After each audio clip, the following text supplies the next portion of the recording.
দেশ জুড়ে লুটপাট রাহাজানি হানাহানি রাজাকার রাজ করেছে সুখে ৩২-এর বুকে বুলডোজারের ক্ষত সেই ক্ষত প্রতি বাঙালির বুকে আয়নার খুঁজে চলে আয়না ঘর। আপনার কিভাবে আসলো ভেতরটা সেগুলো আমরা জানতে চাইবো। যেমন এটা কি ৩২ ভাঙা বা আগুন দেখে এই গানটা এসেছিল এবং এই কম্পোজিশন এই সবগুলো গান কি আপনার লেখা?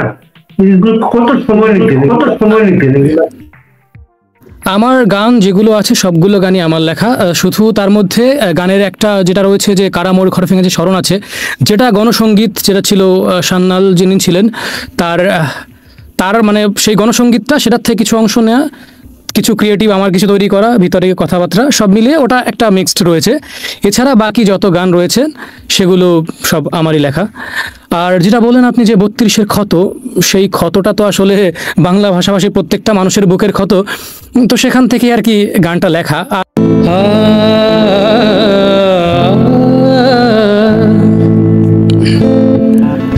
সুশীল সমাজ মাঝে প্যাকেটে বন্দি নারী, তারা শুধু ঘরে শোভা পায়। রোজই দেখি ধর্ষিত আমার বোনের লাশ পড়ে থাকে মাঠে রাস্তায়। জ্বালিয়ে পুড়িয়ে দেয়ালটা ঘুরিয়ে ইতিহাস মুছে ফেলা যায় না, জ্বালিয়ে পুড়িয়ে দেয়ালটা ঘুরিয়ে ইতিহাস মুছে ফেলা যায় না। তাই কালাহারি গিনিপিগ রাজুতে আইচা চালে, জনতা রাজুতে আর যায় না। ক্রান্তি লগ্নে যদি কাণ্ডারি হও তুমি চুপ করে বসে থাকা নয়, ক্রান্তি লগ্নে যদি কাণ্ডারি হও তুমি চুপ করে বসে থাকা নয়। শোষণের কালো হাত ভেঙে দাও আজ তুমি, দেখাও বীরের পরিচয়। হার মেনো না বন্ধু আমার, এই তো সময় রুখে দাঁড়াবার। হার মেনো না বন্ধু আমার, এই তো সময় রুখে দাঁড়াবার। দেশ জুড়ে লুটপাট রাহাজানি হানাহানি রাজাকার রাজ করেছে সুখে ৩২-এর বুকে বুলডোজারের ক্ষত সেই ক্ষত প্রতি বাঙালির বুকে আয়নার খুঁজে চলে আয়না ঘর। যেটা তৈরি হয়েছে বুঝি ৭ মাসে, সবই প্রপঞ্চ চলে নাট্য মঞ্চ, রাজা সাজানো নাটক দেখে খুব হাসে। ক্ষত মুজিবের ঘরে এ বুকে রক্ত ঝরে সবকিছু ভুলে যাব নাকি? ক্ষত মুজিবের ঘরে এ বুকে রক্ত ঝরে সবকিছু ভুলে যাব নাকি? আসবে মুজিব সেনা মেটাবে সকল দেনা, হিসেব রবে না কিছু বাকি, হিসেব রবে না কিছু বাকি।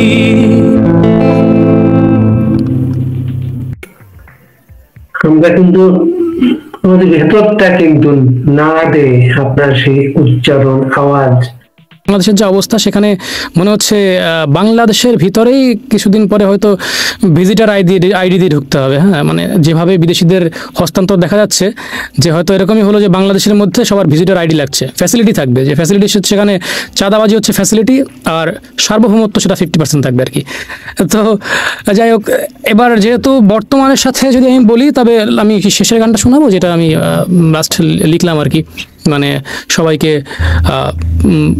লড়াই করার জন্য যে গানটা লিখলাম আর কি, যে অন্তিম যুদ্ধ, সেটা শোনাইতে হবে।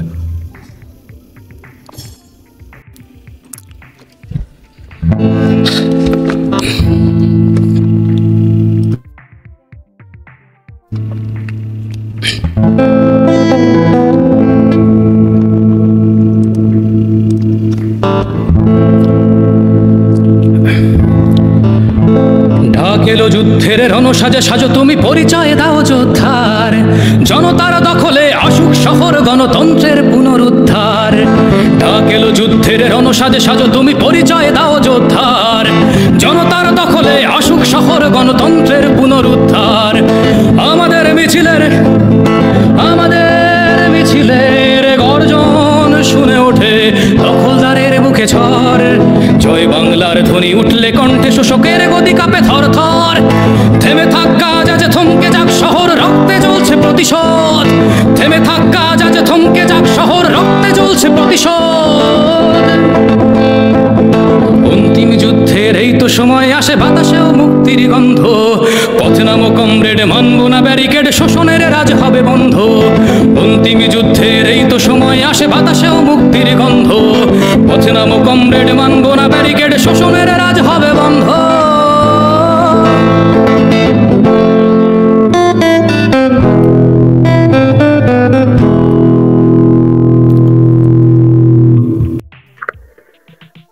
যে আপনার জন্য একটা অনুরোধ এসেছে, যেহেতু জয় বাংলার বিষয়টি এখানে ছিল, জয় বাংলার জয় যদি নিষিদ্ধ হতে হয়, এই গানটার কবে লিখেছিলেন? এই গানটা একটু গল্প সহ বলবেন। এটা হচ্ছে যখন জয় বাংলা নিষিদ্ধের ডাক দেওয়া হলো, যে জয় বাংলা নয়, ওটা হচ্ছে ইনকলাব জিন্দাবাদ এরকম টাইপের কিছু একটা হবে, সেটা করতে হবে।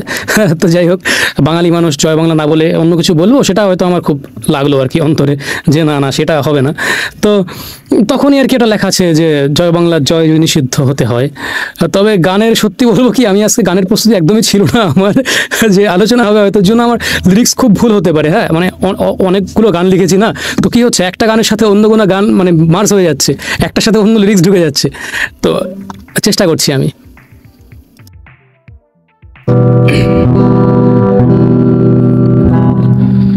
জয় বাংলার জয় যদি নিষিদ্ধ হতে হয়, তবে সেই বাংলায় বাঙালিরা সব মরেই গেছে বোধহয়। জয় বাংলার জয় যদি নিষিদ্ধ হতে হয়, তবে সেই বাংলায় বাঙালিরা সব মরেই গেছে বোধহয়। ওঠো বাঙালি, হও হুঁশিয়ার, দেখো চারিদিকে কত হাহাকার, যত রাজাকার আজ বাংলার বুকে এনেছে অন্ধকার। তুমি আগুন হয়ে জ্বলে ওঠো, ঘোচাও অন্ধকার। রাখবে কি মান, রাখবে কি মান লাল সবুজে এই বাংলার পতাকার। জয় বাংলার জয় যারা বলতে করে ভয়, তারা রাজাকার, তারা হানাদার, তারা বাংলার ছেলে নয়। ভারত ওদের শত্রু, এখন বন্ধু পাকিস্তান, যারা ৭১ কেড়েছিল লাখো মা বোনের সম্মান।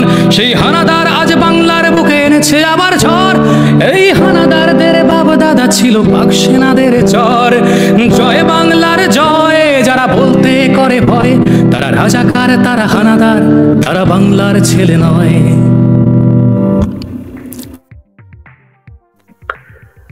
বাহ, জয় বাংলাটা এমন ছিল তখন ৭১ শরণার্থীরা যখন গেল, ১ কোটি শরণার্থী, তখন কিন্তু একটা চোখ ওঠার রোগের প্রকোপ দেখা দিয়েছিল ভারতে। ওই রোগটার নাম হয়ে গিয়েছিল জয় বাংলা রোগ। এবং একজন ফটোগ্রাফার বাংলাদেশে, মোহাম্মদ আলম তার নাম, আলম ওই সময় কলকাতায় মুক্তিযোদ্ধাদের শৌর্য বীর্যের প্রতীক ছিলেন। অনেকদিন আলমের দেখা যাচ্ছিল না, পরে একদিন দেখে আলমে একটা জিপ নিয়ে ঘুরছেন। তো তাকে জিজ্ঞেস করলে, আলম তুমি জিপটা কোথায় পেলে? বললো, গ্রামের ভিতর দিয়ে যাচ্ছিলাম, জয় বাংলা বললাম, একটা লোক আমাকে জিপটা দিয়ে দিয়েছে। জয় বাংলা বললে এখানে সব ফ্রি। এমন সব আমাদের আত্মিক সম্পর্ক, মানে সঙ্গীত। এই গল্পটা জিজ্ঞেস করা হয়নি। যেমন অনেক পশ্চিমবঙ্গে যারা আছেন, ত্রিপুরায় যারা আছেন, তাদের অনেকেরই কিন্তু পূর্বপুরুষ কিন্তু বাংলাদেশে। সঙ্গীতের কোনো পূর্বপুরুষ কি বাংলাদেশে ছিলেন?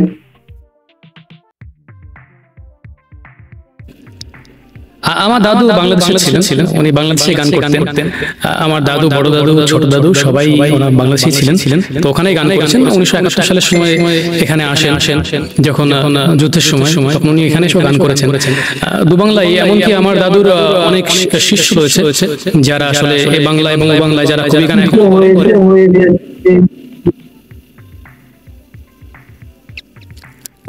কি বলেন বুঝতে পারলাম না, ইকো হচ্ছে খুব বেশি। ইকো হচ্ছে এখন? আচ্ছা, তো যেটা বলছিলাম যে আমার দাদু মূলত বাংলাদেশেই ছিলেন। আমার বড়দাদু এবং ছোট দাদু দুজনেই গান করতেন। তো ওখানে বাংলাদেশে বিভিন্ন প্রান্তে গান করে বেরিয়েছেন। পরে ১৯৭১ সালে ওনারা ভারতেও আসেন। ভারতে এসে তখন ভারতেও গান করেছেন। এমনকি আমার দাদুর অনেক শিষ্য, বর্তমানে যারা কবি গান করেন তাদের অনেকেই রয়েছে যারা আমার দাদুর শিষ্য, মানে আমার দাদুর কাছ থেকে গান শিখেছেন আর কি, যারা এখন কবি গান করছেন। আমার দাদু বিজয় সরকারের সাথেও গান করেছেন। আপনি বিজয় সরকারের নাম হয়তো নিশ্চয়ই শুনেছেন। তো সেই দিক থেকে আমার পূর্বপুরুষ বলতে সব ওখানেই ছিলেন। তো সেই সূত্রে মানে তাদের মুখ থেকেই সব মুক্তিযুদ্ধ, মুজিব সবসময় শুনতাম, যার থেকে মোটামুটি ভালোবাসাটা তৈরি হয় আর কি। বাংলাদেশের প্রতি যে ভালোবাসাটা, মানুষ এখানে এসেও আমি আমি খুব ভ্রমণ পিপাসু একজন মানুষ, আমি প্রচণ্ড ঘুরে বেড়াতাম। তো এই ঘোরার সূত্রে না আমার অনেকের সাথে দেখা হয়েছে যারা বাংলাদেশ থেকে এখানে এসছেন এবং কিভাবে এসছেন, কত ভয়ঙ্করভাবে এসছেন, এই গল্প আমি শুনতাম। আমি কিছু রেকর্ডেডও রয়েছে আমার, হয়তো কোনোদিন কাজে লাগাবো আমার ডিএসএলআরে। আমি বিভিন্ন জায়গা ঘুরে বিভিন্ন আগে ব্লগ বাগেরা করতাম, অনেক মানুষের কথা শুনতাম। আমি বঙ্গবন্ধু শেখ মুজিবুর রহমান সম্পর্কেও আমি বেশ কিছু কথাবার্তা, আমি তাদের অনেক বৃদ্ধ লোক, খুব ভালো করে কথা বলতে পারছে না, আমি তাদের কাছ থেকেও আমি ভিডিও রেখেছি যে আমার কাছে রয়েছে। তো সে তখন শুনতে পারতাম যে তারা বলতো যে যে বাপরে আর যাইতে পারলাম না, ওই দেশে আর যাওয়া হইলো না, এরকম টাইপের কথাবার্তা, যে যদি যাইতে পারতাম একবার। কিন্তু তারা সত্যি খুব কঠিন পরিস্থিতিতে এসছে, তাদের চোখের সামনে তাদের আত্মীয় স্বজনকে মেরে ফেলেছে। তারা কচুরিপানার ভিতরে নাক উপরের দিকে রেখে, যাতে না দেখতে পারে সেভাবে শ্বাস নিয়েও থেকেছে, নৌকায় থেকেছে, করে এসছে। তো এই জিনিসগুলো আমি খুব খুব জানা এবং আমাকে খুব কানেক্ট করে। কিন্তু তারপরেও যখন বর্তমানে কেউ মুক্তিযুদ্ধ নিয়ে কথা বলে, প্রশ্নবিদ্ধ করে মুক্তিযুদ্ধকে, যে এটা একটা ভুয়া ছিল, ভারতের চাল ছিল, তখন আসলে কেমন মনে হয় নিজের ভিতরে, আমি নিজেও বলতে পারবো না। যদি আমার কাছে সেই অস্ত্র থাকতো বা আমি সমর্থ হতাম, তাহলে হয়তো আমি এই সীমান্ত আমি মানতাম না, আমি গিয়ে ওই ব্যক্তির আমি কিছু একটা করে নিতাম। দুদিন আগে আমি দেখলাম একজন দাঁড়িয়ে, তাকে সে বলছে তার বাবা হচ্ছে মুক্তিযোদ্ধা, যা বলার কারণে তাকে সেই সজোরে চড় মারছে, বলছে মুক্তিযোদ্ধা মুক্তিযোদ্ধা।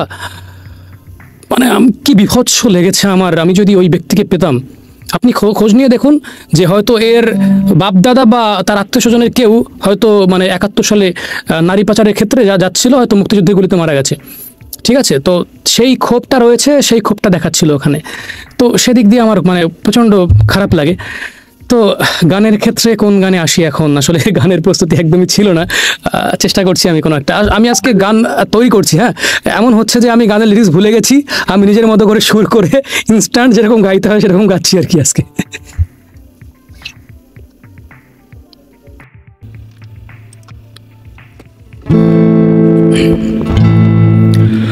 আর কত লাশ বলতোরা চাষ, রক্তে ভিজেছে বাংলার ঘাস, চুপ করে আছি মনে রাখ এটা ঝড়ের আগের পূর্ব আশ। দেয়ালে যদি পিঠ থেকে যায়, মরবো না হয় মারবো তোদের, রক্ত চাইলে আরো দেবো আছে, মুজিব চেতনা রক্তে মোদের। আর কত লাশ বলতোরা চাষ, রক্তে ভিজেছে বাংলার ঘাস, চুপ করে আছি মনে রাখ এটা ঝড়ের আগের পূর্ব আভাস। দেয়ালে যদি পিঠ থেকে যায়, মরবো না হয় মারবো তোদের, রক্ত চাইলে আরো দেবো আছে, মুজিব চেতনা রক্তে মোদের। কান পেতে শোনো শেখ মুজিবের ডাক, প্রতি ঘরে ঘরে চলো দুর্গ গড়া যাক। আজ তোদের হাতে দাবার গুটি, খেলছিস তোরা নিজের মতো, ভুলবো না তোদের এই নিপীড়ন, ভুলবো না এই বুকের ক্ষত। ঘুরবে খেলা, উড়বে আকাশে জয় বাংলার বিজয় ধ্বনি, তোদের কপালে মঙ্গল নয় সেদিন শুধু থাকবে শনি। মনে রেখো ওরা আগুন নিয়ে করছে খেলা, ভেঙে যাবে পুড়ে যাবে ওদের ওই বন্দিশালা। এদেশ আমার লাখো শহীদের রক্তে কেনা, আমরা সবাই 71-এর মুক্তি সেনা, আমরা সবাই 71-এর মুক্তি সেনা, আমরা সবাই 71-এর মুক্তি সেনা। আমরা ঋণী 71-এর জন্য। এই কথাগুলো মনে, এই যে আরেকটা গল্প শুনলাম, এই যে ঘুরে বেড়ানো, ভ্রমণ পিপাসন, এটাই মনে হয় সবচেয়ে বড় শিক্ষা সবচেয়ে বড় মাধ্যম। সেটা মানুষ না এক বয়সে অনেক কিছু হতে চায়, বিখ্যাত কেউ হতে চায় আর কি। আমার কিছু গল্প আছে এরকম। ক্লাস 8-এ যখন পড়ি তখন কবি নজরুল হচ্ছে আদর্শ। উনি ক্লাস 8-এ থাকতে বাড়ি থেকে পালিয়েছিলেন, রুটির দোকানে কাজ করেছেন, রুটির দোকানে কাজ করে বড় কবি হয়েছেন। আমারও বাড়ি থেকে পালাতে হবে, বড় কবি হতে হবে। আমি বাড়ি থেকে পালালাম, আমার বাড়ি সিলেটে, ওখানে ট্রেনে করে আসলাম ঢাকায়। সারাদিন হোটেলের বাইরে ঘুরলাম কাজের জন্য, অ্যাপ্রুভ করতে পারি, ব্যক্তিত্বে লাগে। আবার রাতে আবার ট্রেনে ধরে বাড়ি চলে গেলাম। যে 24 ঘন্টা যে আমি নাই, বাড়িতে গল্প বলতে হবে তো। আমার পরিবার আবার জিন বিশ্বাস করতো, আমি এরকম গল্প বললাম, হঠাৎ করে দেখলে কেউ আমাকে নিয়ে গেলো, বাথরুম করে মসজিদে ফেলে গেল। ইমাম সাহেবকে গল্পটা বললাম, উনি খুব আদর করলো, যত্ন করলো, ট্রেনে তুলে দিল, আবার চলে আসতাম। বলবে যখন গল্পটা বললাম বাড়িতে, কেউ বিশ্বাস করে না। ওই গল্পটাই বিশ্বাস করে। ছোটবেলা তাদের ছেলেকে দিনে নিয়ে গেছে। গল্পগুলো আমাদের অনেক অনেকে অনেক কিছু আছে, বিশেষ করে বাড়ি থেকে পালায় যারা এক বয়সে, তাদের জীবনে এরকম গল্প থাকে। সেটা আপনার অনেক গান, যেমন একটা গান হচ্ছে, এটা আপনার বিভিন্ন গানে আমি পাচ্ছি, এটা আমি রিপিট কিনে যাই না।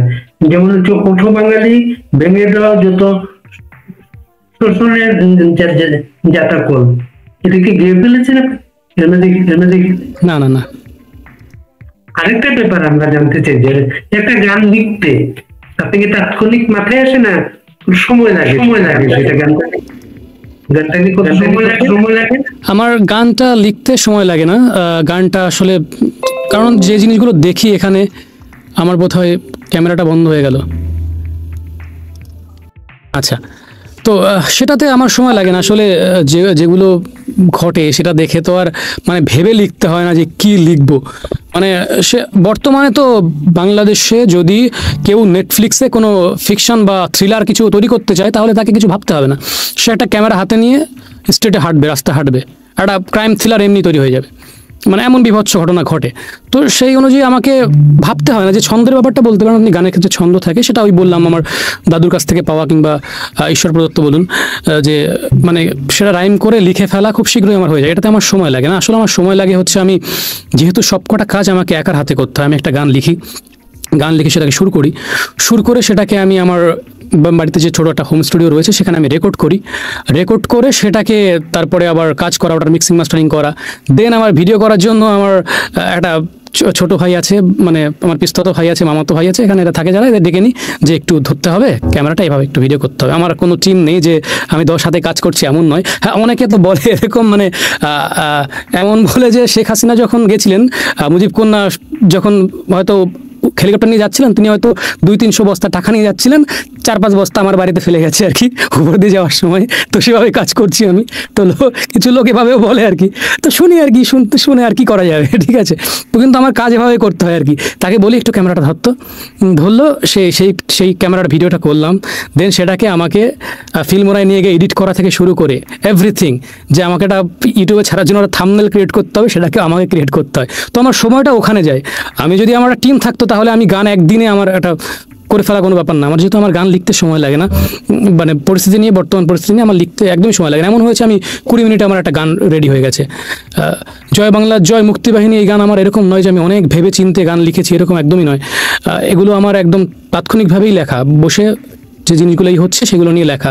হ্যাঁ, যে যদিও মানুষ একটু রাজপথে নেমে আসে বা একটু এগুলোর প্রতিবাদ করে আর কি। প্রথম অবস্থা তো একদমই ছিল না যে প্রতিবাদ বলে কিছু। তবে এখন আমি পাচ্ছি অনেকেই আছে সাথে, আপনি আছেন, অনেকেই রয়েছে যারা লড়াই করে যাচ্ছে এই কালো অধ্যায়েও। তো সেভাবেই আর কি মানে গানগুলো লেখা।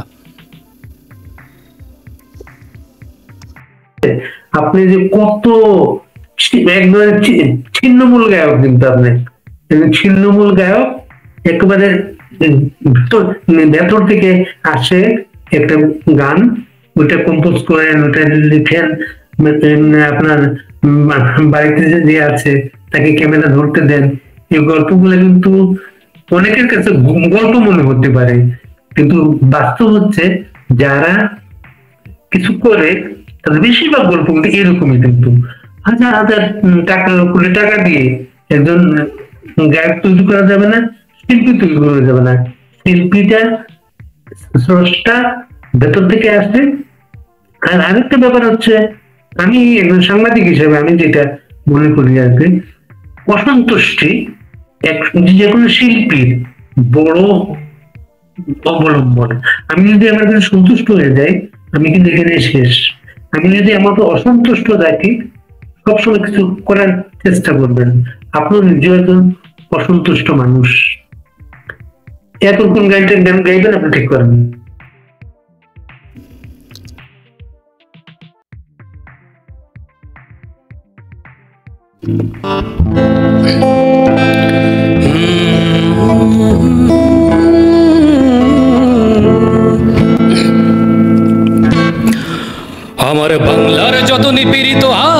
অত্যাচারিত ভাই বোন, স্বাধীন দেশে জন্মেও তুমি পরাধীন কেন আজীবন?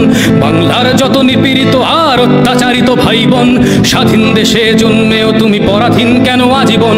বাক স্বাধীনতা নেই যারা আজও করে আছো মাথা নিচু, হিংস্র কসাই করবে জবাই যদি বলো তুমি কিছু। স্বাধীন দেশে মায়ের কোলের সন্তান মারে পিটিয়ে, প্রশাসন দেখে দাঁড়িয়ে দুহাত জাঙ্গিয়ার মাঝে গুটিয়ে। এই অত্যাচার জাতি সইবে না তো আর, বাঙালি তোমরা কেড়ে নিতে শেখো নিজেদের অধিকার। তুমি সুনামি, তুমি দাবানল, তোমার বাহুতে শত সিংহের দল, তুমি জ্যৈষ্ঠের কাল বৈশাখী ঝড়। অস্ত্রধর, যুদ্ধ কর, বাংলা মাকে মুক্ত কর।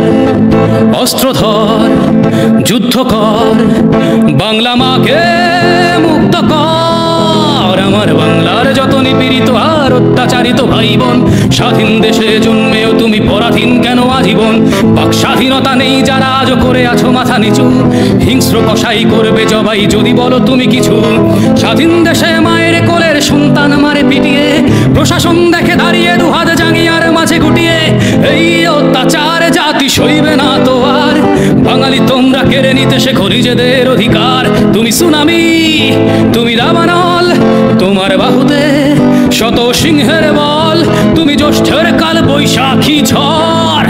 অস্ত্রধর, যুদ্ধ কর, বাংলা মাকে মুক্ত কর। অস্ত্রধর, যুদ্ধ কর, বাংলা মাকে মুক্ত কর।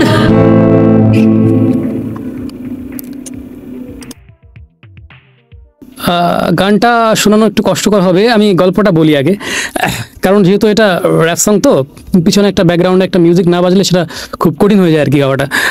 হাতে তো আমার শুধু গিটার রয়েছে, মানে ট্র্যাক নেই কোনো। যাই হোক, শুরুটা হচ্ছে আমি প্রথমে একটা সময় দেখলাম যে একজন ওই কপালে চাত্তারা আঁকা একটা লোক আর কি, যে মানে বোঝা যায় যে পাকপন্থী আর কি লোকটা, আমি নামটা ভুলে গেছি, কিন্তু কপালে চাত্তারা আঁকা আছে, ঠিক আছে। সে আর কি বলছে যে বাংলাদেশে মানে মুজিব সেনার কোনো ঠাঁই হবে না, মুজিব মুক্তিযুদ্ধ এদের কোনো ঠাঁই নেই এখানে, এরা বছর বছর কেটে যাবে, এদের এদের কেউ মারা গেলে তার লাশটা পর্যন্ত কেউ দেখতে আসবে না। যেটা দেখা যাচ্ছে যারা মুজিব সৈনিক তাদের কেউ বা কোনো স্বজন বা কেউ মারা গেলে সেখানে তার জানা যায় মানে কত সংখ্যক লোকের মানে ভিড় দেখা যাচ্ছে। হ্যাঁ, তো তারপরে বলছে যে এখানে মিছিল করাও দূরে থাক, বাংলাদেশে এদের কোনো অস্তিত্বই থাকবে না। যার পরে দেখা গেল একটা পর একটা বড় বড় মিছিল করছে, রাজপথে লড়াই করছে অনেক যোদ্ধারা। তো সেটা দেখে আমি ভাবলাম যে এই লোকটা যেটা বললো সেটা কি আসলে কোনো মানে থাকলো কথাটার? তো তার উপরে আর কি আমার গানটা তখন আসে আর কি, যে কিরে বেটা কইলি দেশে মুজিব সেনা নাই, এখন জয় বাংলার লোক দেখি দেশের যেই দিকে দেখায়। তো ওদের উদ্দেশ্যে বলা এই যে রাজপথে তোর বাপের আজ লগি বইটা হাতে, মহাজন তো ভাইগে যাইবে অমাবস্যার রাতে, কিন্তু ওদের কি হবে? তো সেখান থেকেই আর কি গানটা আসে। আরেকটা গান হচ্ছে আমার ভাইয়ের রক্তে আজি ওদের, ওটা গিয়ে ফেলেছেন নাকি? আমার ভাইয়ের রক্তে আজি ওদের বুটের নিচে জমা। আমার ভাইয়ের রক্ত ওদের বুটের নিচে জমা, রাজার আদেশে প্রকাশ্যে ওরা চালায় বুলেট বোমা। আমি একদমই আসলে গানগুলোর জন্য প্রস্তুত নই, আমাকে লিরিক্সটা দেখতে হবে, মানে এত সংখ্যক গান না ভুলে যায় আর কি। ভাই আমাকে কি প্রোভাইড করতে পারিস লিরিক্সটা? এটা হচ্ছে গোপালগঞ্জ গণহত্যা যেটা হলো সেটা নিয়ে লিখেছিলাম, যেটা আমার ভাইয়ের রক্ত ওদের বুটের নিচে জমা। দুটো কথা বলি, সেটা হচ্ছে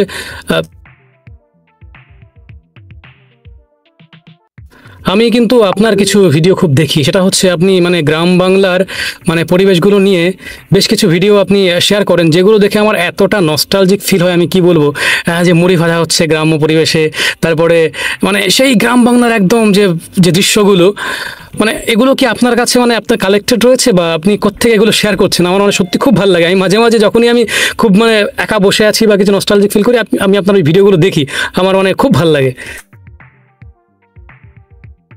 আমি তো প্রথম যে কাগজে ঢাকায় জয়েন করি বিচিন্তা, সেই পত্রিকায় কিন্তু ধারাবাহিকভাবে রাজাঘাটের তালিকাটা প্রিন্ট হচ্ছিল।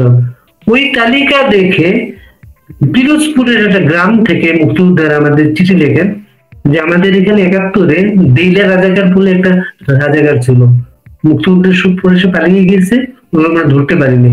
এই লোকটা এখন দেলোয়ার হোসেন সাইদি নামে ওয়াচ করতেছেন। ওই রিপোর্টটা কিন্তু প্রথম এইভাবে পত্রিকায় আসে, কিন্তু সেই দেলোয়ার হোসেন সাইদিরও কিন্তু সাজা হয়েছে মুক্তিযুদ্ধে। ওই সব মুক্তিযোদ্ধা খুব আক্ষেপ করে বলতেন, ভাই যুদ্ধ করলাম, দেশ স্বাধীন করলাম, যাদেরকে সেদিন রাজাকার ছিল আমাদের ভয়ে তারা ইয়ে করত, সেই লোকগুলো আজকে দেশ শাসন করছে। এটা এমনি এরশাদের কথা আর কি।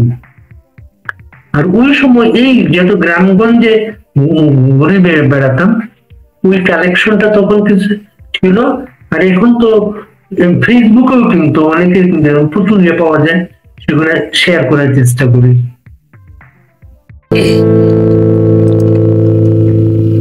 তাহলে আমি গানটাই যাই না, লিরিক্সটা পেয়েছি আমি। তবে আপনি আমাকে কিছু ভিডিও শেয়ার করবেন আমাকে, ঠিক আছে? আমার এইগুলো আমার কিছু ভিডিওতে লাগে, আমি কিছু ব্লগে কাজ করি আর কি, তো সেখানে লাগবে আমার। আমি অনেকদিন ধরে ভাবছি মানে গ্রাম বাংলা নিয়ে ছোট একটা কাজ বাজ করার আর কি।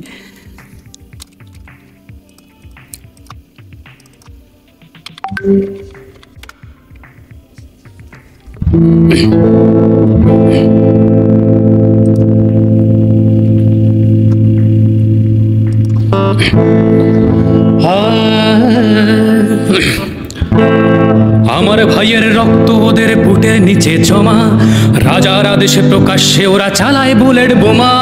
ধসেছে বিমান, কলেজে লাশের সংখ্যা বলা যাবে না, রাতের আধারে লাশ গুম করে রাজার পুতুল সোনা। কাদের আদেশে চলছে গুলি, চলছে গণহত্যা, আমার ভাইয়ের লাশ পরে দেশে নেই তো নিরাপত্তা। বুলেট বিদ্ধ ভাই বলে আমি রক্ত দেব আরো, যত রাজাকার জঙ্গি আমার সোনার বাংলা ছাড়ো। জাতির পিতার মাজারে যদি নখের আঁচড় পরে, রক্তের হোলি খেলা হবে, কেউ রইবে না ঘরে। আমার ভাইয়ের রক্ত ওদের বুটের নিচে জমা, রাজার আদেশে প্রকাশ্যে ওরা চালায় বুলেট বোমা। ধসেছে বিমান, কলেজে লাশের সংখ্যা বলা যাবে না, রাতের আধারে লাশ গুম করে রাজাল পুতুল সেনা। এ যেন আবার 71-এর পাক সেনাদের শোষণ, মহারাজে করে চাঁদাবাজ আর মবের ভরণ পোষণ। কাদের আদেশে চলছে গুলি, চলছে গণহত্যা, আমার ভাইয়ের লাশ পরে দেশে নেই তো নিরাপত্তা। বুলেট বিদ্ধ ভাই বলে আমি রক্ত দেব আরো, যত রাজাকার জঙ্গি আমার সোনার বাংলা ছাড়ো। জাতির পিতার মাজারে যদি নখের আঁচড় পরে, রক্তের হোলি খেলা হবে, কেউ রইবে না ঘরে, কেউ রইবে না ঘরে।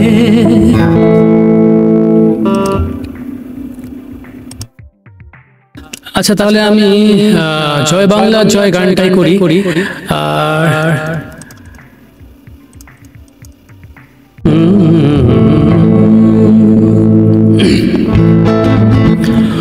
ওঠো বাঙালি, ভেঙে দাও যত শোষণের জাতাকল, আর কত মাসুদার, কত উৎসব, কত তোফাজ্জল।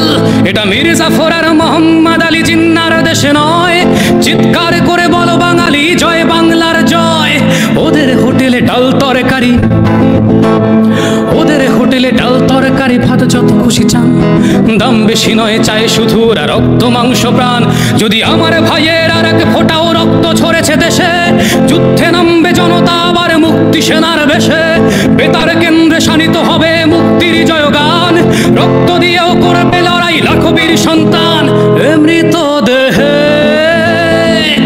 কিসের মৃত্যু ভয়, ওরা চোখ রাঙালে তুমি মহাপ্রলয়। জেগেছে বাঙালি জেগেছে, তার রক্তে আগুন লেগেছে, সে তো রণসজ্জায় সেজেছে, পথে সিংহের দল নেমেছে। করো গর্জন, আজ অর্জন করে নিতে হবে অধিকার, গর্জে উঠুক 71-এর মুক্তির হাতিয়ার। এটা মীর জাফর আর মোহাম্মদ আলী জিন্নার দেশে নয়, চিৎকার করে বলো বাঙালি জয় বাংলার জয়। ওদের হোটেলে ডাল তরকারি ভাত যত খুশি চান, দাম বেশি নয়, চাই শুধু রক্ত মাংস প্রাণ। যদি আমার ভাইয়ের আর এক ফোঁটাও রক্ত ঝরেছে দেশে, যুদ্ধে নামবে জনতা আবার মুক্তি সেনার বেশে। বেতার কেন্দ্রে শানিত হবে মুক্তির জয়গান, রক্ত দিয়েও করবে লড়াই লাখো বীর সন্তান। মৃত দেহে কিশোর মৃত্যু ভয়,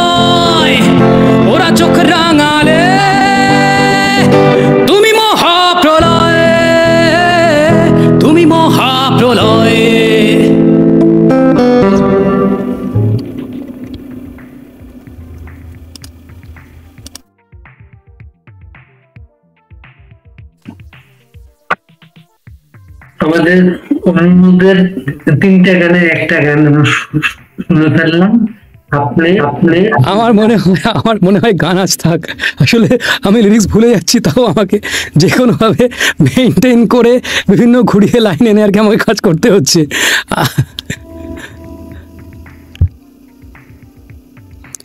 তো যেটা বলছিলাম আর কি আমি, যে আমার গানের তো আসলে উদ্দেশ্য কি বলবো, উদ্দেশ্য তো আসলে মানুষের জাগরণ। তো সেক্ষেত্রে দেখুন, মেইন ব্যাপারটা হচ্ছে বর্তমান যে দেশের সরকার ব্যবস্থা, সেটা নিয়ে একটু বলতেই হয় যে সেটা অনেকটা ওই স্টার্ট আপ কোম্পানির মতো হয়ে গেছে।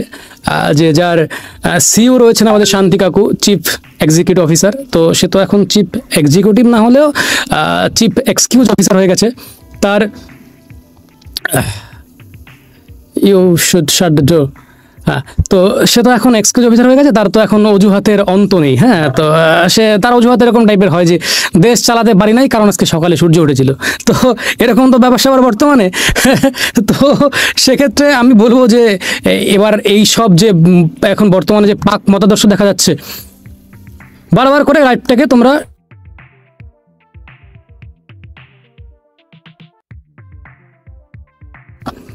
অত্যন্ত দুঃখিত, আসলে আমার দরজাটা খুলছিল, বন্ধ হচ্ছিল, যার জন্য মানে সপাটে আওয়াজ হচ্ছিল আর কি। তো যেটা বলছিলাম যে তারপরে এখন বর্তমানে যে পাক মতাদর্শ রয়েছে, সেই সেই হিসাবে তো অনেকে দেশ চালাতে যাচ্ছে। সেক্ষেত্রে তো চিফ অ্যাডভাইজার বলতে পারেন যে বর্তমানে হয়তো আইএসআই বা ডিপ স্টেটের উপদেশে বোধহয় দেশ চলছে এখন। তবে দেশটা পাকিস্তান হবে না। কারণ লড়াই করছে অনেক যোদ্ধারা, রাজপথে লড়াই করছে, দরকার হলে তারা যুদ্ধ ময়দানে নেমেও লড়াই করবে। তো আসলে আমার গানটা তো তাদের জন্যই, তাদের জন্য আমি গাই। আমি গান গাই সেই মায়ের জন্য যারা বুকে পাথর চেপে হলেও নিজের ছেলেকে সেই লড়াইয়ের জন্য রাস্তায় পাঠাতে বা রাজপথে পাঠাতে বা যুদ্ধ ময়দানে পাঠাতে তারা দ্বিধাবোধ করবে না। তো আমি বলবো যে এখন উঠে দাঁড়ান, এখন সময় এসছে, প্রতিরোধ করুন। না হলে মানে আমাদের দেশটা আসলে অন্ধকারে ডুবে যাচ্ছে।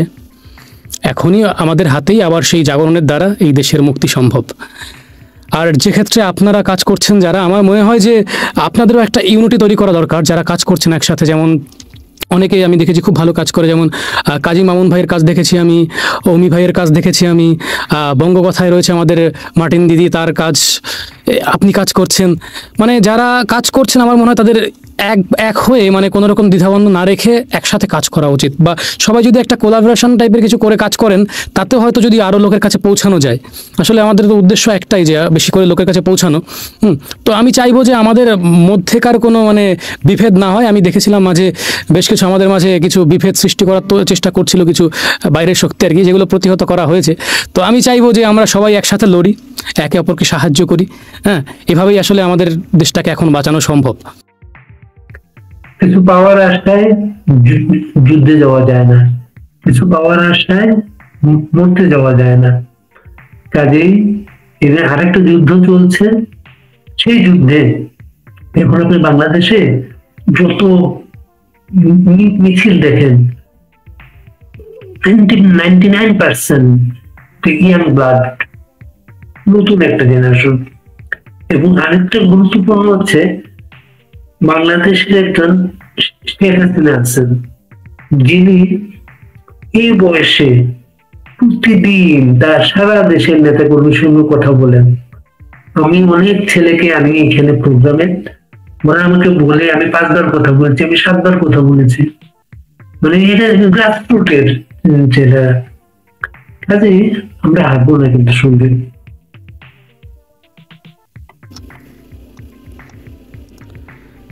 আপনি যেটা বললেন একদম সঠিক, যে এখন আমাদের দেশের সবচেয়ে বড় শক্তি সেটা পুলিশ না বা ক্ষমতার চেয়ারে বসা গদির মালিকও নয়। আসলে এদেশের আসল শক্তি হচ্ছে বাংলাদেশের তরুণরা।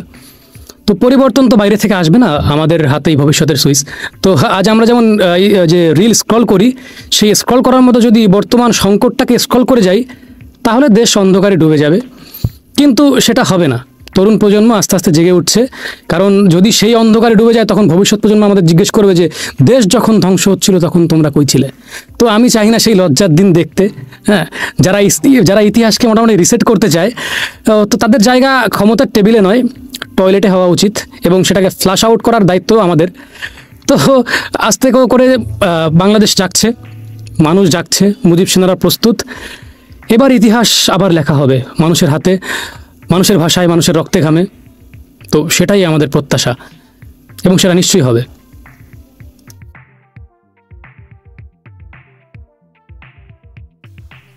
অনেক কারণ আছে আমাদের, যে আমাদের পরাজয় হবে না যেই কারণে আমাদের এটা পয়লা বৈশাখ আছে, আমাদের এই একটা 21 ফেব্রুয়ারি আছে। এই দিনগুলা অন্যদের নাই। মানে মাতৃভাষার জন্য, মায়ের ভাষার জন্য রক্ত দেয় একটা জাতি, সেই জাতিটা কিন্তু আমরা। প্লাস হচ্ছে এই যে পয়লা বৈশাখ, পয়লা বৈশাখের দিন কিন্তু মানুষকে আলাদা করা যায় না। বাঙালি, এটাকে কোনোভাবে এটাকে করা যায় না, এটা বাঙালি, সেগুলো যখন আছে। প্লাস হচ্ছে ধরেন গান, কবিতা, এই যে সঙ্গীত সরকার যেটা আজকে আমাদের আমাদের বিদ্রোহী কবি নজরুলের অতীতটা আমাদের কোন বয়সে কোন লেটো দলে গান গাইতেন, এটা প্রতিবাদ হিসেবে তৈরি হয়েছে তারা।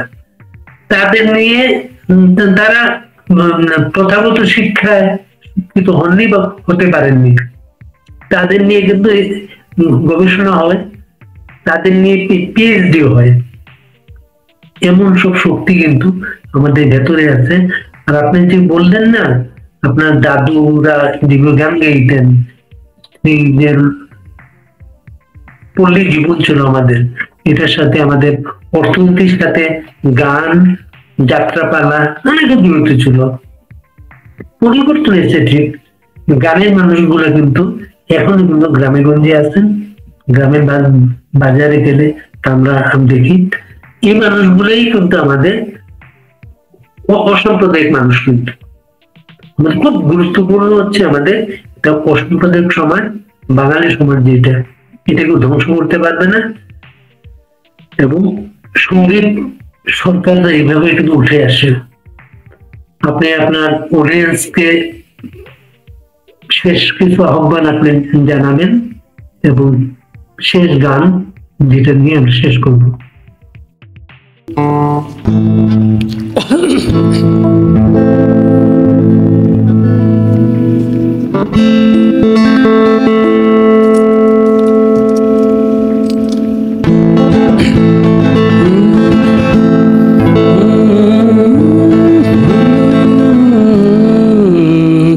Can I have the capo, please?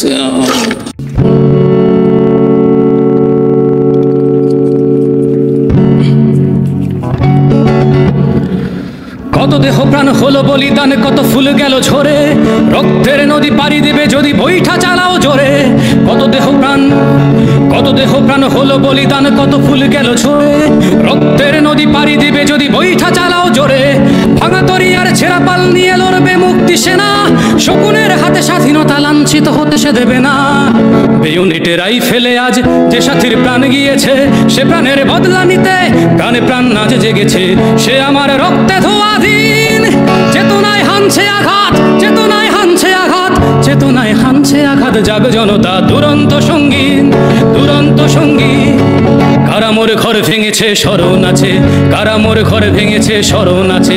সে আমার রক্তে ধোয়া দিন, চেতনায় হানছে আঘাত, চেতনায় হানছে আঘাত, চেতনায় হানছে আঘাত। জাগ জনতা দুরন্ত সঙ্গী, দুরন্ত সঙ্গী। কারা মোর ঘর ভেঙেছে স্মরণ আছে। কত দেহ প্রাণ হলো বলিদান, কত ফুল গেল ঝরে, রক্তের নদী পাড়ি দিবে যদি বৈঠা চালাও জোরে। ভাঙা তরিয়ার ছেঁড়া পাল নিয়ে লড়বে মুক্তি সেনা, শকুনের হাতে স্বাধীনতা লাঞ্ছিত হতে সে দেবে না। বেয়নেটে রাইফেলে আজ যে সাথীর প্রাণ গিয়েছে, সে প্রাণের বদলা নিতে প্রাণে প্রাণ আজ জেগেছে। সে আমার রক্তে ধোয়া দিন, চেতনায় হানছে আঘাত, চেতনায় হানছে আঘাত, চেতনায় হানছে আঘাত। জাগ জনতা দুরন্ত সঙ্গী, দুরন্ত সঙ্গী। কারা মোর ঘর ভেঙেছে স্মরণ আছে, কারা মোর ঘর ভেঙেছে স্মরণ আছে। সে আমার রক্তে ধোয়া দিন, চেতনায় হানছে আঘাত, চেতনায় হানছে আঘাত। জাগ জনতা দুরন্ত সঙ্গী। কারা মোর ঘর ভেঙেছে স্মরণ আছে, কারা মোর ঘর ভেঙেছে স্মরণ আছে। আমি তো আমার অডিয়েন্সদের কি বলবো, তারা আমার থেকে আমাকে ভালো বোঝে, আমার থেকে আমাকে ভালো জানে। তারা জানে আমার লক্ষ্য কি, আমার উদ্দেশ্য কি, এবং আমার উদ্দেশ্য তাদের উদ্দেশ্য দুটোই সমান। সুতরাং তাদের আমি আলাদা করে বলার কিছুই নেই। আমি আমার গানে গানে সবসময় তাদের বলি, এবং তারা তারা আমার সাথে সবসময় আছে, আমি জানি। তো সেদিক থেকে তাদের কি বলবো নতুন করে আমি, তারা সবাই জেগেছে, তারা আস্তে আস্তে সবাই রাজপথে লড়াই করছে এবং লড়াই করবে। এবং শুধু তাই নয়, আমার মনে হয় সবাইকে সব স্তর থেকেই প্রতিবাদ করতে হবে। আপনার ছোট একটা লেখা, আপনার ছোট একটা পোস্ট, যেটা মুক্তিযুদ্ধ বা মুজিব সম্পর্কে বা যা দেশের সম্পর্কে, সেটা আপনি শেয়ার করতে পারেন। আমার মনে হয় প্রত্যেকটা স্তর থেকে এখন কাজ করা উচিত। আগে তো আপনারা অনেকে ভয় পেতেন যে আমি কিছু বলবো না, বললে কি হয়ে যাবে। এখন দেখুন আস্তে আস্তে সবাই বলছে, আমাদের কজনকে ওরা দমিয়ে রাখবে। বঙ্গবন্ধুর কথা মনে নেই, বলেছিল যে তোমরা আমাকে হত্যা করতে পারবে, আমার আদর্শকে হত্যা করতে পারবে না। তো সেগুলো শুনে অন্তত অন্তত এবার সবাই নিজের স্তর থেকে কিছু না কিছু অবদান অবশ্যই রাখুন। শুধু আমাদের এখন ঘুমানোর সময় একদমই নেই, কারণ আমি যতটা প্রত্যেকটা সেকেন্ড প্রতিটা মিনিট আমরা যতটা সময় নষ্ট করছি, আমাদের দেশ ততটা ধ্বংসের দিকে যাচ্ছে, যেটা হয়তো আমরা বুঝতে পারছি না। আমরা ওই দিনে একটা রুটি বা একটু ভাত খেলেই হয়তো আমরা ভাবি যে সব ঠিক আছে, সব ভালো চলছে, যদিও চলছে না, সেটাও চলছে না। ভাত রুটির কথা বললে যে বর্তমানে অর্থনীতির যে অবস্থা, হ্যাঁ, তো আমার মনে হয় যে এই সব কিছুর বাইরে এসেও আমাদের সবাইকে খানিকটা করে এবার অবদান রাখতেই হবে। একটা বঙ্গবন্ধুর কথা শুনছে, তার সাথে ছবি তুলছে, এগুলো আটকানো যায় না। আমি সত্যি বলতে, আমি ওটা যখন দেখেছিলাম আমার যে মানে এত ভালো লেগেছে, আমি চাইছিলাম ওর সাথে একবার হয়তো আমি কথা বলবো। আমি জানি না কীভাবে কন্ট্যাক্ট করা যায়, তবে আমি ওর সাথে কথা বলবো। যে আমি আসলে, আমার ইচ্ছে আছে, আমার সামর্থ্য নেই কিন্তু আমার ইচ্ছে আছে, আমি একটা মুজিব ফোর্স ক্রিয়েট করব, যাদের কাজ থাকবে এই মুজিবের চেতনায় বাংলাদেশটিকে আবার উজ্জীবিত করা। আর একটা একটা একটা সাংস্কৃতিক একটা বিপ্লব দরকার। আমরা আগে আমাদের এখানে অনেক উন্নয়ন হয়েছে দেশে, কিন্তু কোথাও একটা যে একটা একটা ধর্মান্ধতা, একটা মানে সাম্প্রদায়িক ব্যাপার স্যাপার এগুলো ছিল। কিন্তু যেখানে গান, যেখানে কবিতা, যেখানে মানুষের ভিতরে ভালোবাসা থাকবে, সেখানে এই সাম্প্রদায়িকতা একদমই থাকতে পারে না। তো আমার ইচ্ছে আছে, যদি কোনোদিন আমার সামর্থ্য হয়, আমি সেরকম একটা কিছু লোক নিয়ে আমি কাজ করব। তার ক্ষেত্রে আমি ওই ছেলেকে অবশ্যই নেব, যে যে যে সাহস দেখিয়েছে সে, আর তার যে মুজিবের প্রতি যে ভালোবাসা, আমার মানে অত্যন্ত ভালো লেগেছে আমার। আপনি পারলে আমাকে একটু তার সাথে কন্ট্যাক্ট করে দেবেন, বা যদি কোনোভাবে কন্ট্যাক্ট করা যায় আর কি।